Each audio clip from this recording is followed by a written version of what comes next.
हल्ली ट्रेनने लांबचा प्रवास करणं म्हणजे डोक्याला ताप झालाय. कारण लांबच्या प्रवासाची तिकीटं बऱ्याचदा सर्वसामान्य लोकांना न परवडणारी असतात आणि त्यात एसीनं प्रवास करणं तर लांबच राहिलं. पण याबद्दलचा कमाल पर्याय उपलब्ध आहे. एक अशी ट्रेन आहे जी स्वस्तात सर्वसामान्यांना परवडणारी आणि एसी प्रवास देणारी ट्रेन आहे, जिचं नाव आहे गरीब रथ एक्सप्रेस. ही ट्रेन राजधानी आणि वंदे भारत सारख्या प्रीमियम गाड्यांना सुद्धा टक्कर देते. फरक इतकाच आहे की ही गरीब रथ मध्ये प्रवास फारच कमी खर्चात होतो. शिवाय या ट्रेनचं भाडं फक्त 68 पैसे प्रति किलोमीटर इतकं आहे, म्हणजेच अगदी परवडणाऱ्या किमतीत एसीचा आरामात प्रवास आपल्याला मिळतो.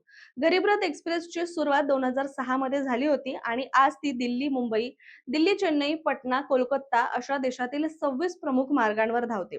चेन्नई ते दिल्ली या 2075 किलोमीटरच्या मार्गावर गरीब रथ एक्सप्रेस फक्त 1500 रुपयात थर्ड एसीचा प्रवास देते. तर त्याच मार्गावर राजधानी एक्सप्रेसचं भाडं तब्बल 4200 रुपये इतकं आहे, जे काढण्यासाठी लोकांना नक्कीच विचार करावा लागतो. पण गरीब रथ म्हणजे एक तृतीयांश किमतीत तोच आराम आणि तितक्याच वेगाने जाणारी ट्रेन म्हणजे ही गरीब रथ एक्सप्रेस आहे. वेळ आणि भाडं दोन्हीच्या बाबतीत एक चांगला पर्याय.